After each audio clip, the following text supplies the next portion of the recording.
All that glitters is not gold. This is an interesting story of a young woman that left her husband for a wealthy man. Kindly follow us as discover her fate in her newly found lover. Kindly support us by subscribing to our channel at Chukwudialola.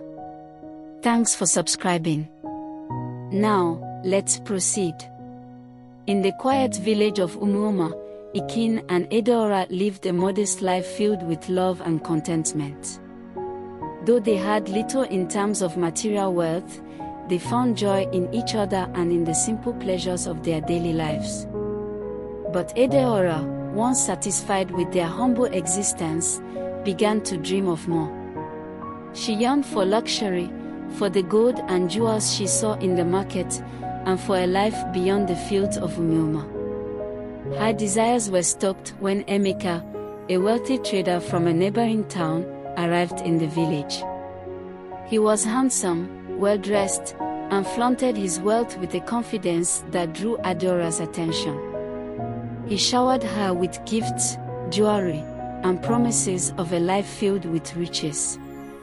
Blinded by greed, Edeora found herself captivated by Emeka's charm and began to distance herself from Ikin, who noticed the change in his wife with a growing sense of dread. One evening, after yet another argument with Ikin about her growing obsession with wealth, Edeora made a fateful decision. She packed her few belongings and left their small hut, walking away from the only life she had ever known to be with Emeka. The pain in Ikin's heart was unbearable, but he could only watch as the woman he loved disappeared into the night. Edeora arrived at Emeka's grand mansion, a place of luxury she had never imagined. Marble floors, chandeliers, and servants who catered to her every whim surrounded her.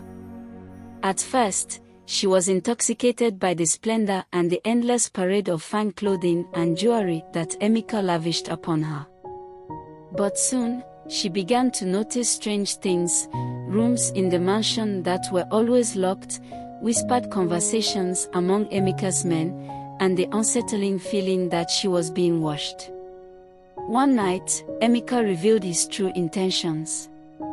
He led Edeora to a hidden chamber deep within the mansion, where a stone altar stood surrounded by strange symbols and flickering candles. Fear gripped Edeora as she realized that Emeka had lured her here for something far darker than the life of luxury he had promised. She was to be a sacrifice in a ritual that would increase his wealth and power, a ritual that would cost her life.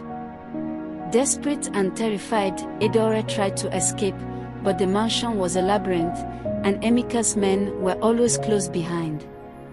She knew she needed help, but who would come for her now that she had abandoned Ikin and betrayed the life they had built together? Back in Umuoma, Ikin was tormented by the loss of his wife. He knew that something was wrong and feared that Edeora was in danger. Despite the pain she had caused him, he couldn't abandon her to whatever fate awaited her in Emeka's mansion. He confided in his closest friends, Obina, a skilled hunter, and Chijioke, a strong and brave farmer. Together, they devised a plan to rescue Edeora, knowing the risks but determined to save her. The three men set out at night, armed with nothing but their courage and a few crude weapons. They traveled through the dense forests surrounding Emeka's mansion, avoiding the main roads to remain unseen. When they arrived, the mansion loomed before them, its opulence now overshadowed by the sinister atmosphere that pervaded the grounds. Obina scouted the area, identifying the guards and their patterns. Chijioke, with his strength, prepared to take on anyone who stood in their way. Ikin, driven by love and desperation, led them toward the mansion's hidden entrance, which they had learned about from a servant sympathetic to their cause. As they sneaked through the mansion, they could hear the eerie chanting from the ritual room.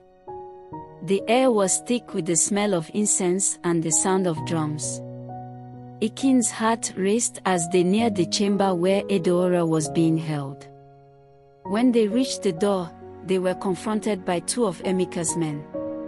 A fierce struggle ensued, Obinna with his bow, Chijioke with his club, and Ikin with nothing but his bare hands and the determination to save Edeora.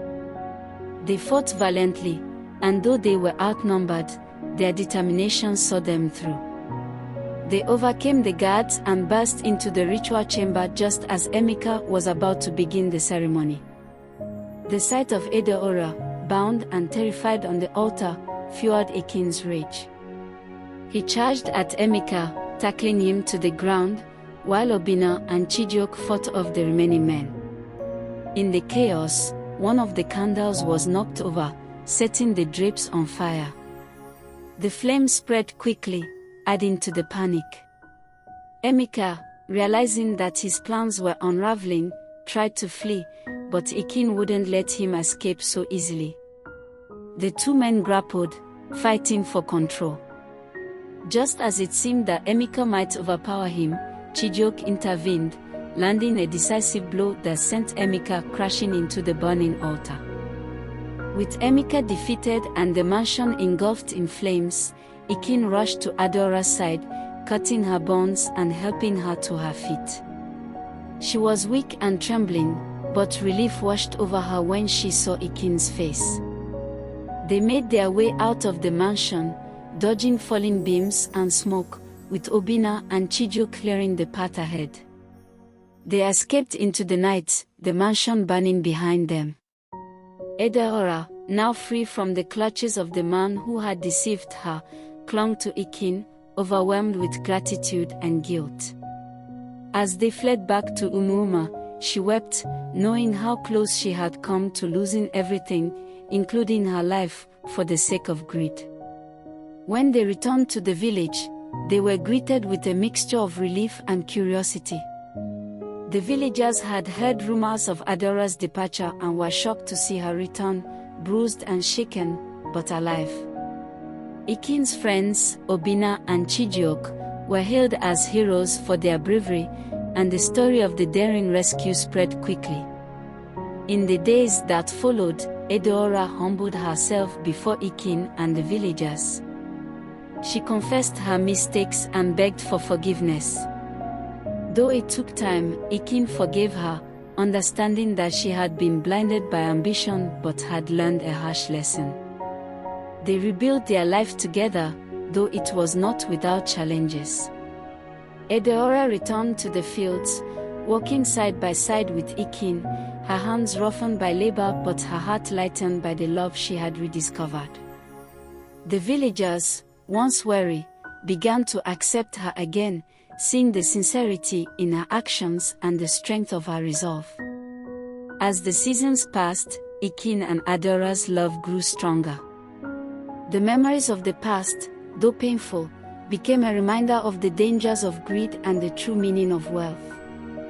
They found happiness in the simple things they had once taken for granted: a bountiful harvest, the warmth of the hearth, and the companionship of friends.